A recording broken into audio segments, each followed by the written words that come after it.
जय जगन्नाथ। नमस्कार दर्शक बंधु, मु आज आपण मानक पई एक सुंदर भिडियोटी नहीं आसी।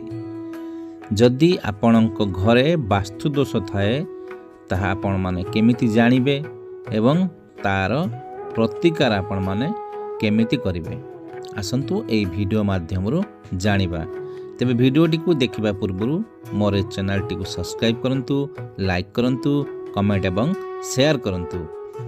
जदि आपणक घरे कौनसी प्रकार वास्तु दोष थाए ता आपण माने केमिति जानिबे।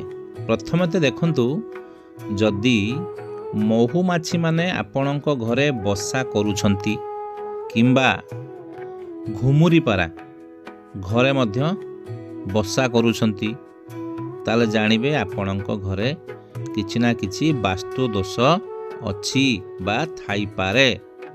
आहुरी मध्य आपण देखंतु, जदि आपणक घरे कांथ बा कोनोसी तळ हो फाटुची, बारंबार फाटी जाउची, आपण ताकू जते रिपेयरिंग कले मध्य पुणी फाटी जाउची, पुणी रिपेयरिंग करिवे पुणी फाटी जीवो, जानिबे एहा मध्य वास्तु दोष हेले एही परी होई थाए।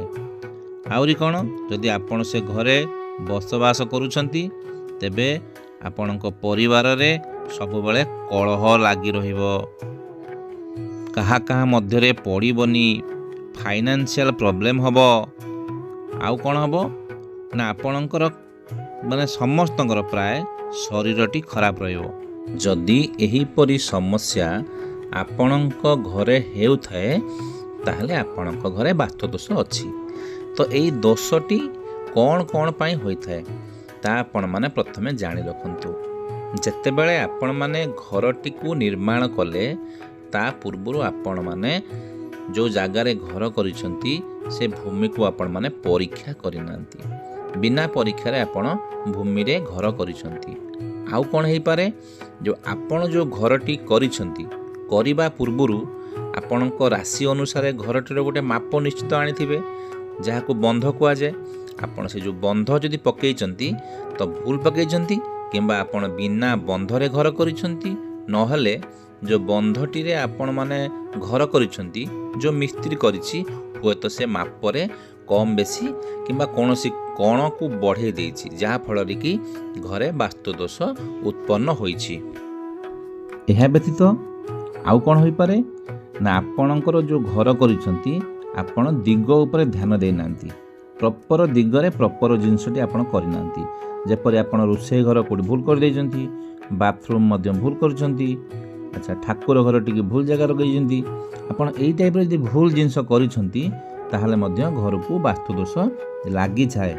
आहुरी कोन, आपण जो घरर जो मुख्य द्वार रे जो फिटौचंती तार सब प्रॉपर स्थान अछि। आपण एई घरटी कले आपण पूर्व मुखा कि पश्चिम किंबा उत्तर किंबा दक्षिण, आपण जेकोसी मुखा आपण घर करंतु, तार दुआरटा सठिक जगार हवा दरकार। जदि द्वार रे जदि कोनोसी भूल भाल हैला ताहले मध्य आपनकु घर रे वास्तु दोष लागि थाए। आ जदि एही परी वास्तु दोष लागि थाए, एहा द्वारा आपनकर जदि कोनोसी क्षति होथाए तेबे आपण किछि सरल प्रतिकार द्वारा एहाकु आपण किछि मात्रा रे, संपूर्ण आपण करि परिबेनी, किछि मात्रा रे निवारण करि परिबे। एकु कोन आपण करिवे ना, आपण गोटे सुंदर उपायटे कहूची, आपण उपायटी को ध्यान देई शुणंतु।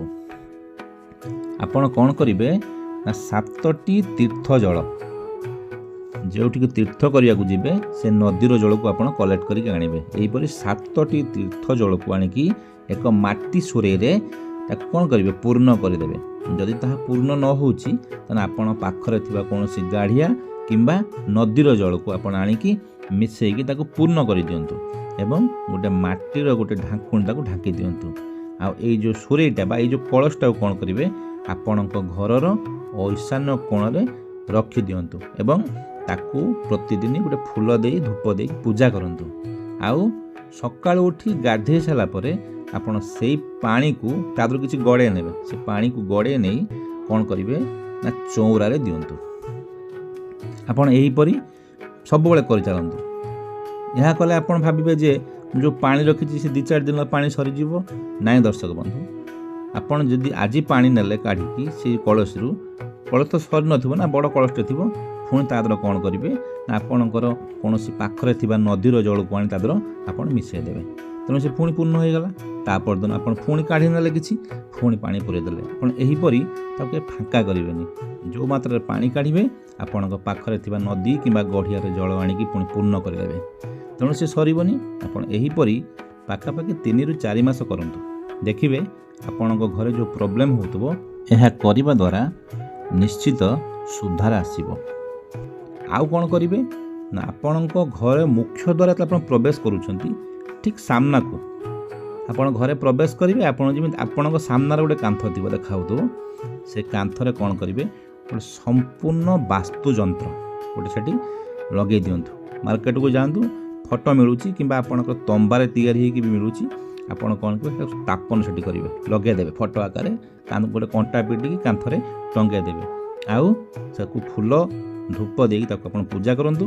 ଆଉ ଏହିପରି ସେଇଟା ଯେଉଁ ପୂଜାଟା ଯେଉଁ କରିବେ ସବୁଦିନ କରନ୍ତୁ। ସେଇଟା ତା ପାଇଁ କିଛି ନାହିଁ। ଆପଣ ଯେବେ ଠାକୁର ପୂଜା କରୁଛନ୍ତି ତାକୁ ଟିକେ ସେଟା ଧୂପ ଟିକେ ବୁଲେଇ ଦିଅନ୍ତୁ, ଫୁଲ ଗୋଟେ ଦିଅନ୍ତୁ। ଏହିପରି ସବୁଦିନ କରନ୍ତୁ। ଏହା କରିବା ଦ୍ୱାରା ଆପଣଙ୍କ ଘରେ ଯେଉଁ ବାସ୍ତୁ ଦୋଷ ଯେଉଁ ଉପୁଜୁଛି ତାହା ଦେଖିବେ ତାହାର ନିଶ୍ଚିତ କମିବାରେ ଲାଗିବ। ଆପଣଙ୍କ ଯେଉଁ ଫାଇନାନ୍ସିଆଲ ପ୍ରୋବ୍ଲେମ୍ ଥିବ ତାହା ମଧ୍ୟ ଧୀରେ ଧୀରେ ଠିକ୍ ହେବ। ଯଦି ଆପଣଙ୍କ ଘରେ ଶରୀର ସବୁବେଳେ ଖରାପ ହେଉଥିବ ତାହା ମଧ୍ୟ ଧୀରେ ଧୀରେ ଠିକ୍ ହେଇଯିବ। ଆପଣ ଏ ଉପାୟଟି ଥରେ କରନ୍ତୁ, ଆଉ ମୋତେ କମେଣ୍ଟ ମାଧ୍ୟମରେ ଜଣାନ୍ତୁ।